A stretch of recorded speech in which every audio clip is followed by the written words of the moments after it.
அனைவருக்கும் வணக்கம். அங்கீகாரம் என்பது ஒருவர் செய்யும் செயலுக்கே உரித்தானது. எந்த செயலை செய்தால் அங்கீகாரமானது கிடைக்குமோ அந்த செயலை முன்னெடுத்து செய்வதே உத்தம காரியமாக கருதப்படும். பலனை தராத ஒரு செயலில் ஈடுபட்டு பலனையோ அங்கீகாரத்தையோ எதிர்பார்த்து நிற்பது அவசியமற்ற செயலாக கருதப்படுகின்றது. பலன் தரக்கூடிய மற்றும் தகுந்த அங்கீகாரம் கிடைக்கும் இடத்தில் நின்று செயலை செய்தும் கூட வஞ்சகம், சூழ்ச்சி போன்ற செயல்களால் அங்கீகாரமானது பறிக்கப்பட்டால் அதற்காக அங்கீகாரத்தை எதிர்பார்த்து செயலை மேற்கொண்டவர் கலங்க வேண்டிய அவசியம் இல்லை. எந்த இடத்தில் எதிர்பார்த்த அங்கீகாரமானது பறிபோனதோ மீண்டும் அதே இடத்திற்கு சென்று முன்பு செய்த தவறை செய்யாமல் ஒதுங்கி நிற்பதே நீ உனக்கு கொடுத்து கொள்ளும் மிகச்சிறந்த அங்கீகாரமாகும். ஒதுங்கி நிற்கும் பண்பே ஒரு சிறந்த அங்கீகாரமாக இயற்கையின் கண்ணோட்டத்தில் காணப்படும். அங்கீகாரம் கிடைக்கும் இடத்தில் அங்கீகாரத்தை ஆனந்தமாய் பெறுவர். கிடைக்காத அங்கீகாரத்திற்காக ஏங்காமல் ஒதுங்கி நின்றவர். கிடைக்காத அங்கீகாரத்திற்காக ஏங்காமல் ஒதுங்கி நின்ற பொழுதே வரும் காலங்களில் ஏமாற்றத்தை கொடுக்காத உண்மையான அங்கீகாரத்தை பெறுவதற்கான அங்கீகாரத்தை பெற்றுவிட்டாய் என்று அர்த்தம். உத்தம தீர்க்கதரிசியாலேயே இந்த செயலை செய்து அறிவார்ந்த ஞானியாக முடியும். உன் அருமை புரியாதவர்களும் உனது தன்னடக்கம் மற்றும் நற்பண்பை அறிந்து ஒரு நாள் இல்லை ஒரு நாள் நிச்சயம் உனக்கான அங்கீகாரத்தை தந்து உன்னை மதித்து போற்றி பின்வரும் நாட்களில் உன் குணத்தை போன்றே வளர்த்து கொள்ள வேண்டும் என்ற ஆசை கொள்வர். எப்பொழுதும் செயலை பற்றி மட்டும் கவனத்தை செலுத்தி கொண்டே இருக்கும் மனமானது நிச்சயம் அங்கீகாரத்தை பற்றி அந்த அளவிற்கு அக்கறை காட்டாது. தனது செயல்களில் மட்டும் அக்கறையை அதிக அளவில் செலுத்தி கொண்டே இருக்கும். செயல்களில் அதிக அளவில் அக்கறையை காட்டிக்கொண்டே இருக்கும் பட்சத்தில் அங்கீகாரமானது இயற்கையாகவே வந்து சேர்ந்துவிடும்.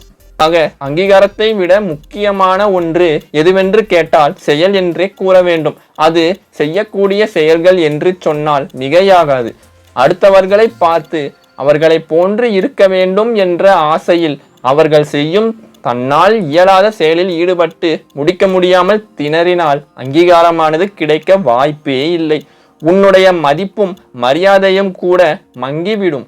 எனவே இயல்பான குணத்தில் நின்று இயற்கையான தனது மரபணுவின் திறனை ஒட்டிய செயல்களில் ஈடுபட்டு சாதித்து காட்டுவதே தனக்கும் தன்னை ஈன்றெடுத்த பெற்றோருக்கும் கௌரவத்தையும் அங்கீகாரத்தையும் கொண்டு வந்து சேர்த்ததாக கருதப்படும்.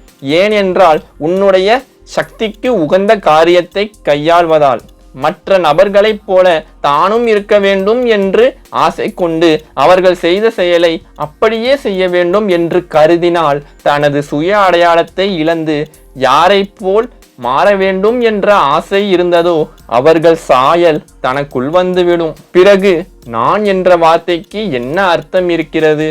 தனது சாயலிலேயே சாதித்து காட்டும் ஒருவர்க்குத்தான் தனக்கு சொந்தமான மரபணு வழி தோன்றிய திறன் மற்றும் திறமையானது பறிபோகாமல் இருக்கும். உனக்கான அங்கீகாரத்தை உனக்கு கொடுப்பவர்கள் நிச்சயம் நல் எண்ணங்களை கொண்டவர்களாகவும் தன்மையுள்ள மானுடர்களாகவும் இரக்க குணத்தை பெற்றிருப்பவர்களாகவும் தான் இருப்பார்கள்.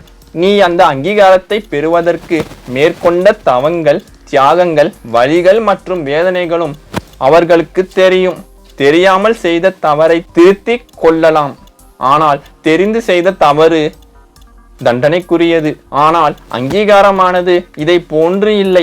அங்கீகாரம் கிடைக்காத இடத்தில் கவலைப்பட வேண்டும் என்ற எந்த கட்டாயமும் இல்லை. அங்கீகாரத்தை கொடுக்காத நபரை தண்டிக்கவோ அல்லது கேள்வி கேட்க வேண்டும் என்ற எந்த கட்டாயமும் கிடையாது. எந்த இடத்தில் மதிப்பு கொடுத்து சிறந்த அங்கீகாரமானது தரப்படுகிறதோ அந்த இடத்தை நோக்கி நகர்வதே சிறந்தது. வாழ்க்கையில் உயர்வான எண்ணங்களை நோக்கிய பயணத்தை மேற்கொள்வதே உத்தம காரியமாக கருதப்படும். இந்த எண்ணத்தை உடையோருக்கும் எண்ணுவதெல்லாம் உயர்வாகத்தான் இருக்கும். வாழ்வில் சிலவற்றை இழந்தாலும் அதிக அளவிலான சாதனைகள் இந்த மனப்பாங்கை உடையவர்களுக்கே கிடைக்கும்.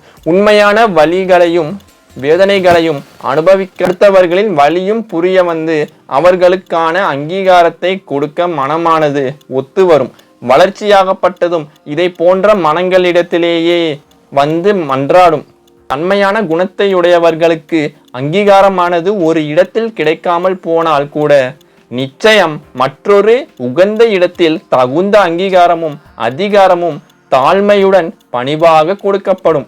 பெற்ற அங்கீகாரத்தையும் அதிகாரத்தையும் போற்றி நல்முறையில் ஏற்று நடப்பதே உத்தம செயலாகும். இந்த செயலை ஏற்று நடக்கும் மனமே கிடைத்த அங்கீகாரத்தையும் அதிகாரத்தையும் சமமாக பாவித்து மக்கள் மனங்களில் நல்ல இடத்தை பெறுவர். மக்களுக்கு தேவையான சேவைகளையும் தேவைகளையும் அறிந்து நிவர்த்தி செய்வர். ஒரு அரசர் ஒரு நாட்டை எவ்வாறு ஆள்வாரோ அதே போன்ற குணம் இந்த வகை மனதிற்கு வந்துவிடும். இவ்வாறு செயல்படுவதால் தனது காலம் முடிந்தால் கூட காலாகாலத்திற்கும் தனது பெயரும் புகழும் ஓங்கி நிற்கும். அங்கீகாரம் என்பது மானுட பிறவிகளுக்கு மட்டும் ஏற்றதாக இல்லாமல் அனைத்து வகையான உயிருள்ள ஜீவராசிகளுக்கும் உகந்த ஒன்றாக இருக்கிறது. எந்த ஜீவராசிகள் எந்த இடத்தில் அங்கீகாரத்தோடு இருக்கிறதோ அந்தந்த இடத்தையே இயற்கையானது ஒவ்வொரு ஜீவராசிகளுக்கும் நியமித்திருக்கிறது என்று அர்த்தம். ஆக முடிந்தவரை தனக்கென்று ஒதுக்கப்பட்ட நல் மற்றும் சுதந்திரமான இடத்தை தக்க வைத்து கொண்டும் தேவைப்படும் இடங்களில் மாற்றத்தை செய்தும் வாழ்ந்து காட்டுவதே உத்தம செயல்களில் எல்லாம் அதி உத்தமமான செயலாக இயற்கையின் கண்ணோட்டத்தில் காணப்படும்.